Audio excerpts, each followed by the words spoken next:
গোস্বামী হেণ্ডলুমলৈ আপোনাক স্বাগতম, যিটো ব্ৰেণ্ডে গৌৰৱেৰে হাতেৰে বোৱা উৎকৃষ্টতাৰ পৰম্পৰাক আগুৱাই লৈ যায়। এই ভিডিঅ'টোত আপুনি আমাৰ স্থানীয় শিপিনীসকলৰ নিষ্ঠা, দক্ষতা আৰু কঠোৰ পৰিশ্ৰমৰ সাক্ষী হৈ আছে। আপুনি বোৱা দেখা প্ৰতিটো সূতা ঐতিহ্যৰ কাহিনী প্ৰজন্মৰ পিছত প্ৰজন্ম ধৰি চলি আহিছে।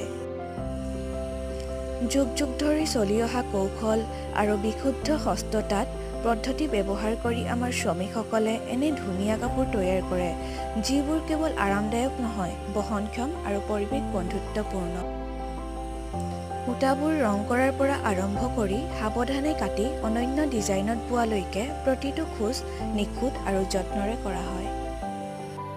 গোস্বামী হেণ্ডলুমৰ প্ৰতিটো সামগ্ৰীয়ে অসমৰ পৰিচয় আৰু সংস্কৃতিৰ প্ৰতিফলন ঘটায়। আমাৰ শিল্পীসকলে ধৈৰ্য, মনোনিৱেশ আৰু আৱেগেৰে কাম কৰে, কেঁচামালক কাপোৰলৈ ৰূপান্তৰিত কৰে, যিয়ে গুণগত মান আৰু প্ৰামাণ্যতাৰ কথা কয়। পৰম্পৰাগত গামোচা হওক, মেখেলা চাদৰেই হওক বা ঘৰ সজাৰ বস্তু হওক, আমাৰ হস্ততাঁত সামগ্ৰীসমূহ সকলো বয়সৰ গ্ৰাহকে স্থায়ী আৰু ভালপোৱাকৈ নিৰ্মাণ কৰা হৈছে। গোস্বামী হস্ততাঁত এতিয়া ৰিকচেলাৰত উপলব্ধ। এই হস্তনিৰ্মিত বস্তুসমূহ পোনপটীয়াকৈ আপোনাৰ ঘৰলৈ লৈ আহিব। স্থানীয় কাৰুকাৰ্যক সমৰ্থন কৰক, প্ৰামাণিক বাছক, ৰিখত গোস্বামী হেণ্ডলুম বাছি লওক।